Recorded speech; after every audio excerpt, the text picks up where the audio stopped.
द्यायचा आणि भाजी झाकून ठेवायची.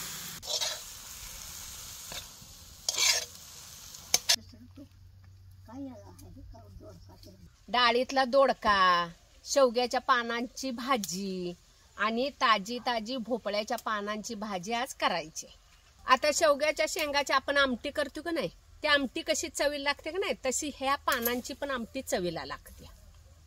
कवळी कवळी पानं घ्यायची शेवग्याच्या, अशी ह्याची झाडाची, म्हणजे आमटी चांगली लागते. पोरांनो, देशी दोडक्याची चव कवा बघितल्यासा का? त्या हातभर लांबड्याला दोडक्याला चव नसते आणि ही देशी दोडक्याला चव लय भारी असत्या. म्हणून ही देशी दोडका करायचा असतो.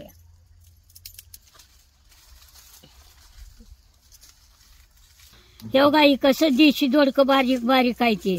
तुम्ही म्हणत आचीला ही दोडकं कसलं, तर हे असंच दोडकं देशी असते ते बघा, ह्याला चव असत्या.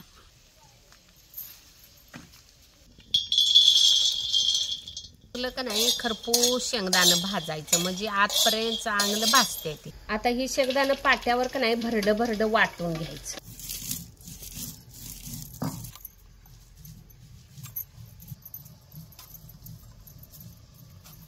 असं भरडं भरडच घ्यायचं, लई पण बारीक करायचं नाही. बारीक कुट केलं का नाही मग सगळं कालवून होतं. या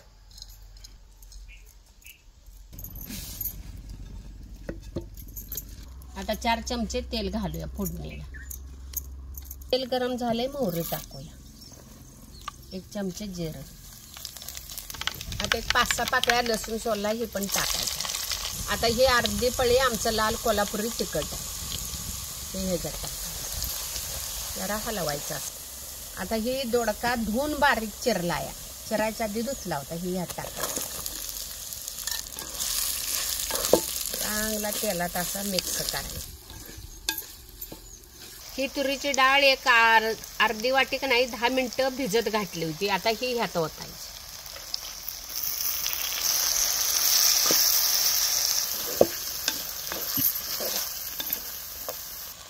आता 1 चमचा हळद टाकायची. थोडं कूट का नाही ह्याच्यात टाकायचं. हे भरडं भरडं कूट केलं.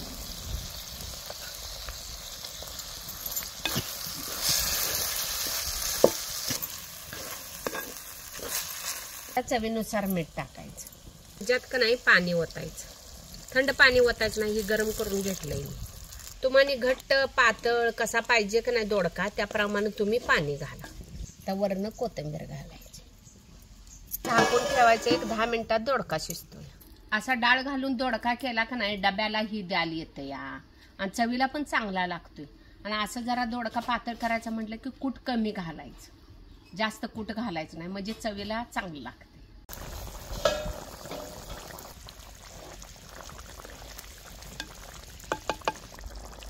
थोडासा शिजलाय, अजून थोडासा शिजाय पाहिजे. आता झाकून हे जाऊ ठेवायचं.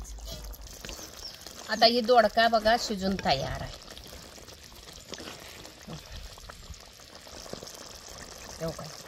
पूर्ण शिजलं. असं तुम्हाला जर डब्याला पाहिजे असला का नाही, हे जरा पाणी घालायचं आणि सुक्का करायचा फडफडीत. आणि जर असं आपलं चपाती भाताबरोबर खायचं असलं की असा रबरबीत, नाही तर जरा पाणी घालून पातळ करायचं. आता दोडका उतरून ठेवायचं आणि डाळीला आदान ठेवूया. जायला आदान ठेवायचं पाण्याचं. आता ही अर्धी वाटी तुरीची डाळ आणि अर्धी वाटी मुगाची डाळ घेतली. ही धुवून घेतली मी. नाही 1 चमचा आपण खातो का नाही ती तेल लावायचं, म्हणजे डाळ लवकर शिजते. असं तेल लावून जरा का नाही असं कालवून घ्यायचं आणि मग आपण वतायचं पाण्यात. आता पाण्याला कड आलाय. आता आपण ही डाळ ह्याच्यात टाकायची. डाळीला तेल लावलं तर तुम्ही काय म्हणशीला, काकू पाणी डाळ शिजायला टाकायला ठेवलंय, त्याला तेल लावलं तरी पण चालतं, त्याच्यात तेल टाकलं तरी पण चालतंय. पण ज्या वेळेला डाळ शिजते त्यावेळेला पांढरा पवड येतो की नाही, त्याच्यासंग तेल निघून जातं.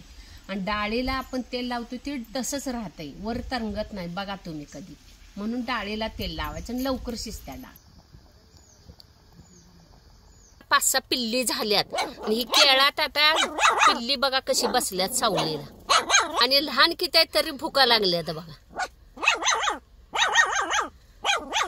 फेक कशी आहेत बघा, आणि कशी भुकत्यात बघा, किती लहान आहे ती.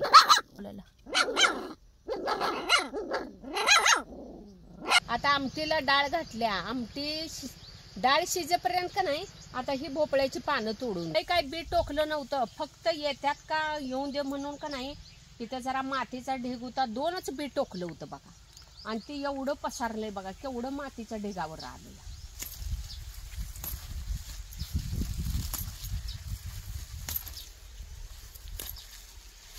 हे का ही भोपळं लागायला लागल्यात का.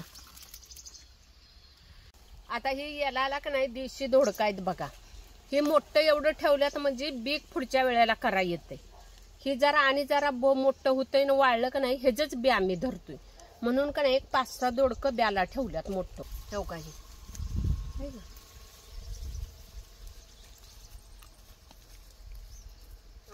आता या भोपळीच्या पानाचं अशा सगळ्या का नाही अशा शिरापाक काढून घ्यायच्या, नाहीतर शिजत नाही लवकर, कचकच कचकच लागते त्या शिरा.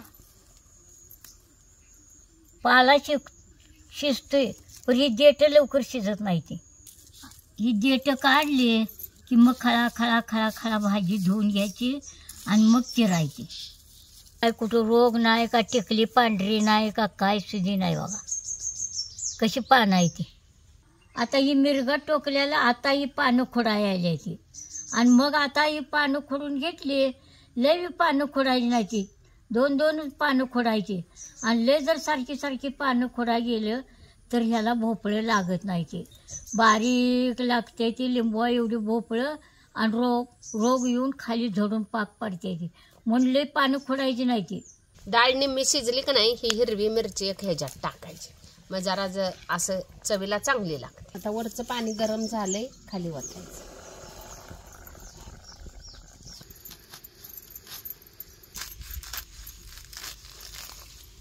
आता या भाजीत अशी हिरवी मिरचीच का नाही बारीक बारीक बारीक चिरून का नाही अशी याच्यात टाकायची.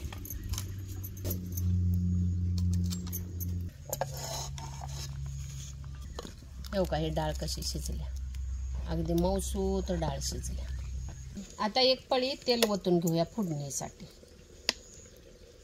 तेल गरम झालंय, आता मोहरी टाकायची थोडी, थोडंसं जिरं, लसूण आता 5-6 पाकळ्या सोडल्या ते पण टाकायचं. आता हे आमचं लाल कोल्हापुरी तिखट ही ह्यात टाकायचं.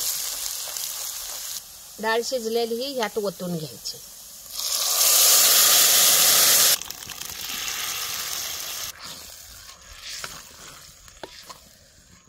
आता 1 चमचा हळद टाकायची, तर चवीनुसार मीठ टाकायचं, थोडीशी कोथिंबीर घालायची वर.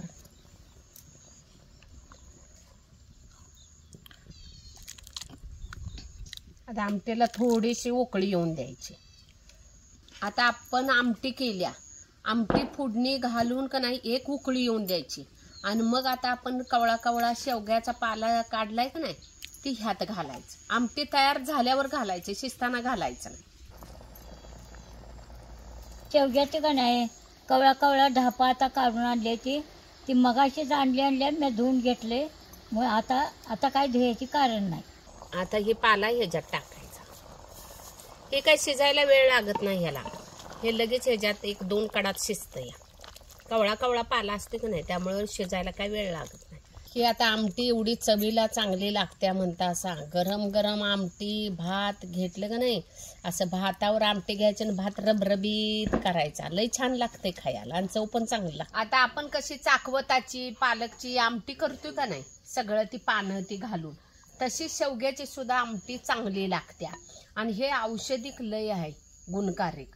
आता शेवग्या शेंगा आपण टाकल्या की आमटी किती चवी लागते, तसंच ह्या पाल्याची पण आमटी चवीला चांगला. आपल्याला 12 महिने आता शेवग्याच्या शेंगा मिळतात, परत त्याची पानं मिळत नाही.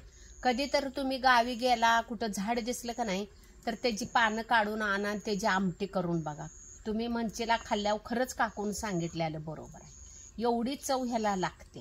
आता हे बघा, हे पानं शिजाय काय लय वेळ लागत नाही, 2 उकळ्या ह्याला आले की लगेच 5 मिनिटात शिजतं. या हे काही कवळी कवळी पानं असतात नाही त्यामुळे शिजाय वेळ लागत. आता ही शिजून तयार आहेत बघा. हे काय झाला, शेवग्याच्या पानाची आमटी झाली. आता भोपळीची भाजी करून घेऊया तव्यात. भोपळ्याच्या पानाची भाजी करताना का नाही तेल थोडंसं जरा जास्त घालायचं.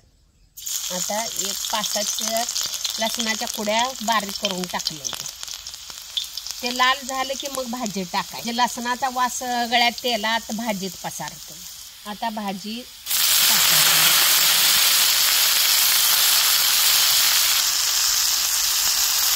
आता चवीनुसार मीठ घालायचं. भाजी फोडणी टाकली की आपल्याला लई वाटत्या भाजी, म्हणून आपण जरा मीठ जास्त टाकाय बघतो. तर कमीच मीठ टाकायचं, कारण शिजून भाजी कमी होत्या. नाहीतर मीठ ह्या प्रमाण टाकलं का नाही भाजी शिजून कमी झाली की मीठ लई होतंय भाजी.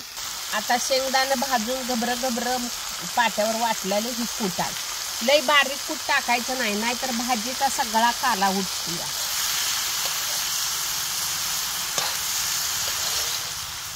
आता पाण्याचा थोडासा हपका वरण द्यायचा आणि भाजी झाकून ठेवायची.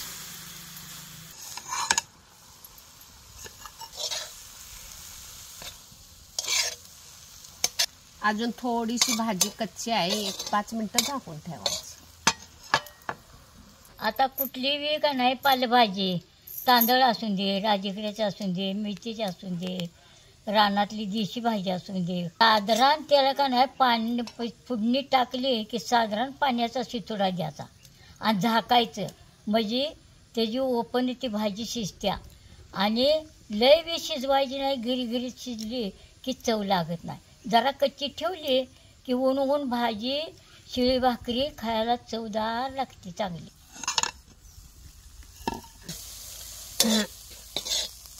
हो काही कशी भाजी चांगली शिजल्या आहे ना. लई नाही हलवलं का नाही असा काला होत नाही. ना सारखी भाजी हलवली की त्याचा रेंदाच होतो. आता ही भाजी मऊसूत शिजल्या. हो काय एकदम गिर झालं आहे काय. आता जेवायच्या अगोदर का नाही दोडका आमटी करून घ्यायची आणि मग भाकरी झाले की त्याच तव्यात का नाही भाजी करायची. म्हणजे गरम गरम खायला चांगलं लागतं. दोडका डाळ घालून केल्याला, शेवग्याची पानं घालून आमटी केल्या. तुम्हाला जर पातळ पाहिजे असली तर अजून ह्याच्यात तुम्ही जरा पातळ केला तरी पण चालतंय. आणि ही भाजी बघा भोपळ्याची आहे का ना. असं गरम गरम भाकरी किंवा चपाती बरोबर खायला लई छान लागायचं. अगोदर तुम्ही भाजी केला तर गरम करायला येत नाही जेवताना. आमटी दोडका ही गरम करायला येतोय जेवताना, पण भाजी येत नाही म्हणून शेवटलाच भाजी करायची म्हणजे गरम गरम खायला चांगली.